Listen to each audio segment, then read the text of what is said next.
जिल्हा परिषदची शाळा बघितली आहे कशी आहे? तर रामकृष्ण हरी मित्रांनो, मी ओंकार माने तुमचं स्वागत आहे आजच्या व्हिडिओमध्ये. आज वारीचा दिवस दुसरा. सकाळी जरा चालून पुढे आल्यावर विश्रांतीसाठी थांबलेलो. मग तिथं फराळीचं होतं. सकाळी लवकरच फराळ केला आणि निघालो वाटेवर आणि तिथं बसल्या बसल्या जरा भजन केलं. रस्त्यावर जरा वाहनं जास्त असल्यामुळे जरा इकडे तिकडे करायला चालू होतं आणि नंतर निघालो आम्ही. आणि वाटेत जाता जाता भजनाचे कार्यक्रम, गवळणी सगळा आनंद लुटत आम्ही निघालो होतो. मग दुपारी एका ठिकाणी थांबलो, तिथं फराळ केली.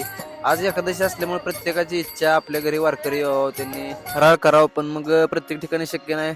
तरी आज सकाळपासून 4-5 वेळा फराळ झाला आणि वाटेल निघाले असता निमगाव वाघा येथे जिल्हा परिषद शाळा बघितली. काय शाळा मोठी राव, एखाद्या कॉलेजला सुद्धा लाजवल अशी मोठी जिल्हा परिषद शाळा होती. जरा बघून काहीतरी विशेष वाटलं. मग तिथून दिंडी चाललेली, त्यावेळेस ही शाळा बघितली. मग तिथून निघालो आम्ही आणि नंतर एका ठिकाणी फराळाला थांबलो होतो. मग तिथं आपल्या शिवप्रतिष्ठानचा धारकरीच होता, धारकरीचंच घर होतं ते. तिथं थांबलेलो आम्ही आणि तिथं जरा बसलो, त्यांच्या गप्पा गोष्टी केल्या, जरा ओळख निघाली.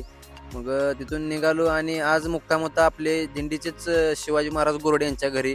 मग त्यांच्या घरी गेल्या गेल्या आरती झाली, स्वामींची आरती झाल्यानंतर मग सर्वांनी फराळीला बसलो. आणि आज एकादशी असल्यामुळे 4-5 ठिकाणी फराळ झाली आणि पोट गच्च होतं. तरी पण संध्याकाळी भगर आमटी होती, सगळ्यांनी खाल्ली आणि तिखट जाळ होती बरं का, जाळ निघाला जरा. मग नंतर भजन होतं, भजनाला संध्याकाळी बसलो, भजन 1 नंबर झालं, आनंद लुटला चांगला. आणि नंतर आज मुक्काम तिथे उद्या निघायचं पाठतं, त्यामुळे लवकर झोपलो. धन्यवाद. रामकृष्ण हरी.